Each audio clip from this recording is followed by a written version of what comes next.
1947 সালে 15 আগস্ট আমাদের দেশ ভারতবর্ষ স্বাধীন হয়।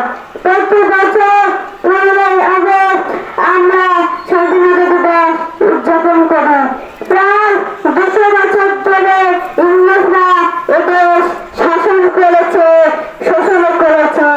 স্বাধীনতা মানুষ হিসেবে আমাদের কোনো মান ছিল না। দেশকে না পেলে দখল অর্জন বন্দে মাতরম বলে অধিকারটুকু আমাদের ছিল না। মাতৃভূমি মুক্তির জন্য দেশবাসী ইংরেজের লাঠি, জেল, বেতনটা, ফাঁসির দড়ি কোনো কিছুকে পারোয়া করেনি। শত সংগ্রামের বুকে আজ রক্তের বিনিময়ে 1947 সালে 15 আগস্ট আমরা স্বাধীনতা দিবস উদযাপন করি। বাড়িতে বাড়িতে, স্কুলে, কলেজে, ক্লাবে, সরকারি প্রতিষ্ঠানে জাতীয় পতাকা তোলা হয়।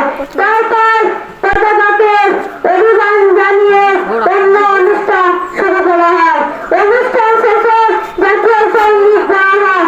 তারপর আমরা পতাকার সামনে নন্দকে দাঁড়িয়ে মহাশহীদের প্রতি প্রার্থনা জানাই। ভারতবর্ষ আমাদের জননী, প্রত্যেক ভারতবাসী আমাদের ভাই। এদেশের বিশেষ করে ভারতবর্ষের মানুষদেরকে নীল চাষ করতে বাধ্য করত। কেউ নীল চাষ না করলে তাকে ধরে মারত, তার গরু ধরে আনত এবং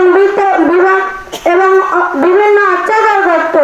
এই অত্যাচার না সহ্য করতে পেরে গান্ধীজি, ক্ষুদিরাম বসু, নেতাজি সুভাষচন্দ্র বসু, বাঘাযতীন, স্যার আহমেদ প্রমুখ ব্যক্তিরা রায়ে দাঁড়িয়েছিলেন।